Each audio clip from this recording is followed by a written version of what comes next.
দুপুরে রান্নার জন্য মুরগি নিয়ে এসেছে আর মুরগি কাটতে যেয়ে দেখি মুরগির পেট ভর্তি এতগুলো ডিম। এমনটা হবে আগে যদি জানতাম তাহলে মুরগিগুলো পুষতেই শুরু করতাম আর প্রতিদিন একটা একটা করে ডিম খেতাম। আসসালামু আলাইকুম, সবাই কেমন আছেন? আলহামদুলিল্লাহ, আমরা তো বেশ ভালোই আছি। সকাল সকাল আপনাদের ভাইয়া মুরগি এনে দিয়ে গিয়েছে, দুপুরে রান্না করব। এর জন্য কথা শুনে হয়তো বুঝতেই পারছেন ঠান্ডার একিয়ে পরিস্থিতি আমার। তো এই যে মুরগিগুলো বেশ বড় বড় ছিল আর এখন এই মুরগিগুলো আমি কেটে পরিষ্কার করে নিব। মুরগিগুলো বেশ বড় হওয়ার কারণে এগুলোতে কিন্তু ছোট পশম থাকবে না, যার জন্য আমাকে কাটতেও বা বাছতেও খুব একটা প্রবলেম হবে না। তো গরম পানি করে আমি খুব অল্প সময়ের মধ্যেই মুরগিগুলো পরিষ্কার করে নিয়েছি। আর এগুলো হচ্ছে একদম দেশি মুরগি। দেশি মুরগির চামড়াগুলো খেতে অনেক বেশি ভালো লাগে, তবে এগুলো যেহেতু একটু বড় মুরগি, চামড়া সহ পাতলা ঝোল করলে আরও বেশি মজার হয়। আর এই দেখুন কি অবস্থা। অনেকে বলে দেশি মুরগির লোকেরা বলে অন্য মুরগি বিক্রি করে, এরকম কোনো পরিস্থিতি এখনও আমার সঙ্গে হয়নি। দেশি মানেই দেশি। আর এই যে দেখুন এভাবে যে একদম পেট ভর্তি ডিম পাবো, এটা তো আমি কল্পনাও করতে পারিনি। যদিও কাটার আগেই বলেছিলাম যে এগুলো কি ডিম পারবে কি না কে জানো, যদিও সবগুলো মুরগিই ছিল। আর মনে মনে এটাই ভাবতেছিলাম যদি আগে জানতাম যে এগুলোর পেট ভর্তি ডিম তাহলে এগুলোকে আর কাটা হতো না, রেখে দিতাম কয়েকদিন পুষে প্রতিদিন সকালে একটা একটা ডিম পেতাম যেভাবে গ্রামে হয়। কি সুন্দর একটা ইন্টারেস্টিং ব্যাপার মিস হয়ে গেল, তাই না? তো এই তো মুরগি আমি 2টা তুলে রেখেছি আর একটা রান্না করব। আর এই যে ভালো করে পরিষ্কার করে কেটে তারপরে একটু কাটার আগে আমি উপর দিয়ে একটু ধুয়ে নিয়েছি। আর এখন এগুলো পিস পিস করে কেটে নিব।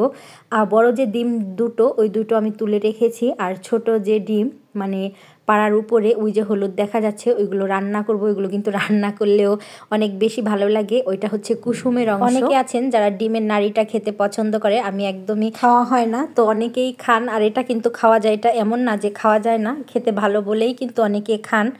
এই তো দুপুরের জন্য রান্না করব, মোচা ভাজি করব চিংড়ি মাছ দিয়ে। ভেবেছি একবার যে চিংড়ি মাছটা দিয়ে মোচা ভাজি করি, তারপরে মনে হলো যে না, আজকে টাকি মাছ দিয়ে মোচা ভাজি করব। তো প্রথমেই যে আমি মোচা ভাজি করার জন্য বেশ কিছু পরিমাণ পেঁয়াজ তেলের মধ্যে দিয়ে দিয়েছি। এরপরে হচ্ছে কাঁচামরিচ, মনে হলো যে তেলের পরিমাণ একটু কম হয়ে গিয়েছে। পরবর্তীতে আবার কিছুটা তেল দিয়েছি, লবণ হলুদ একটু দিয়েছি, সামান্য রসুন আর জিরে বাটা। এরপরে ভালো করে কিছু সময় পেঁয়াজগুলো কষিয়ে নিয়েছি, মাছগুলো দিয়ে আবার কিছু সময় কষিয়ে নিয়েছি। এরপরে কষানো মাছের মধ্যে মোচাটা দিয়ে, মোচাগুলো কিন্তু আমি আগে লবণ হলুদ দিয়ে সিদ্ধ করে নিয়েছি, কারণ এই মোচাটা ছিল যখন বাছতেছিলাম মনে হচ্ছে যে অনেক বেশি কষ ছিল, যার জন্য হালকা একটু সিদ্ধ করে নিয়েছি। এখন দেশি মুরগির পাতলা ঝোল করব নতুন আলু দিয়ে।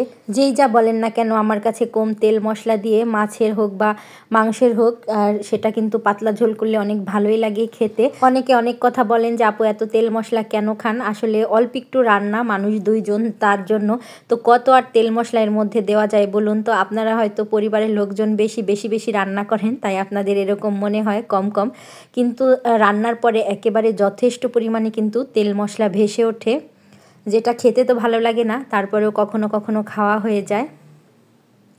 এখন পর্যন্ত যে সকল আপু ভাইয়া আন্টিরা আমার ভিডিওটি দেখছেন, ভালো লাগলে প্লিজ একটি লাইক দিতে ভুলবেন না। আর প্রতিদিন ভিডিও পেতে পেজটি ফলো করে রাখতে পারেন। এই তো মশলাগুলো ভালো করে কষিয়ে নিয়েছি। মাশাল্লাহ, কালারটা কিন্তু অনেক সুন্দর এসেছে। আর এত সুন্দর কালার আসার জন্য আমার ক্রেডিট নেওয়ার কিচ্ছু নেই, কারণ গুঁড়ামরিচের পরিমাণ একটু বেশি দিয়েছি, যার জন্য কালারটা এত সুন্দর এসেছে। এভাবে করে আমি কষিয়ে মাংসগুলো রান্না করে নিব। বেশ কিছু সময় কষিয়ে নেওয়ার পরে এরপরে এর মধ্যে আলু দিয়ে দিব। আলু দেওয়ার আগে মাংসগুলো তো বেশ কিছু সময় কষিয়ে নিয়েছি। এরপরে হচ্ছে এই যে সেই মুরগির পেটের মধ্যে যে ডিমগুলো পেয়েছিলাম, সেই ডিম আর মেটে দিয়ে দিলাম। এরপরে ভালো করে কিছু সময় কষিয়ে নিয়েছি। তারপরে এই যে আলুগুলো দিয়েছি। আলু ভাজা আলু ঝোলের মধ্যে দিলে কিন্তু ভালোই লাগে খেতে, তাই না? তো এভাবেই সম্পূর্ণ রান্নাগুলো করে নিয়েছি। আর মুরগির মাংস নামানোর আগে উপর দিয়ে একটু গরম মশলা পাউডার ছিটিয়ে তারপরে কিছু সময় জাল করে নামিয়ে নিয়েছি। সেই শুরু থেকে এখন পর্যন্ত যে সকল আপুরা আমার সঙ্গে আছেন তারা তো জানেন, মা ছেলে 2 জন, দুপুরে আপনাদের ভাইয়া থাকে না। তো এই যে খাবারগুলো, এই খাবারগুলোই কিন্তু আমাদের জন্য অনেক বেশি। তো এই তো খাবার দাবার খেয়ে নিব, বাবাইটাকেও দিয়ে দিচ্ছি। দুপুরের খাবার খাওয়ার পরে আমার মনে হয় প্রত্যেকটা বাসা বাড়িতেই কিন্তু একই ঘটনা ঘটে, যেটা হচ্ছে লম্বা একটা টাইম রেস্টে চলে যায় সবাই। হয় শুয়ে থাকে, না হলে দেখা যায় যে ঘুমিয়ে থাকে বা একটু অবসর টাইমই পাস করে, তখন কিন্তু কোনো কাজ থাকে না হাতে। তো আমারও ওরকম ছিল। আর সন্ধ্যের দিকে এই যে হালকা পাতলা একটু নাস্তা তৈরি করব, খুব ইচ্ছে হচ্ছিল পেঁয়াজ রসুনের একটা ভর্তা দিয়ে চিতই পিঠা খাওয়ার জন্য। আর যেই চিন্তা সেই কাজ, কেই বা করে খাওয়াবে, মা ছাড়া কেউ আপনাকে এটা শুনে করে খাওয়াবে না। তো মা তো এখানে নেই, নিজের খাবার নিজেরই করে খেতে হবে। পেঁয়াজ মরিচ ভালো করে ভেজে নিয়েছি তেলের মধ্যে, পেঁয়াজ মরিচ আর হচ্ছে রসুন কিছু সময় অল্প তেলে ভেজে এই যে ভর্তা করে নিচ্ছি। ভর্তাগুলো আগে করার একটা বিশেষ কারণ হচ্ছে যখন পিঠাটা করা হবে যাতে আমি পাটা থেকে নিয়ে নিয়ে খেতে পারি, এটা হচ্ছে ভর্তার বিশেষত্ব। আর এর জন্য আমি আগেই ভর্তাগুলো করে নিয়েছি। আর পরে আবার একটু ভাবলাম যে সরিষা ভর্তা করব, কারণ ঠান্ডায় তো নাক মুখ একদম বন্ধ হয়ে আছে, সারছেই না কোনোভাবেই, যেন ঠান্ডা আমার থেকে দূরে সরতেই পাচ্ছে না। একটা আপু এটা শুনে কমেন্ট করেছিল যে আপু ঠান্ডা তোমাকে অনেক বেশি ভালোবাসে। আমারও তাই তো মনে হচ্ছে যে এত কেন ভালোবাসা রে বাবা আমার প্রতি, তোমাদের একটু কম ভালোবাসো আর আমাকে রেহাই দাও। এই তো দেখুন আলহামদুলিল্লাহ কত সুন্দর পিঠা হয়েছে, নিজের প্রশংসা নিজেই ঝেড়ে দিলাম সুযোগ পেয়ে।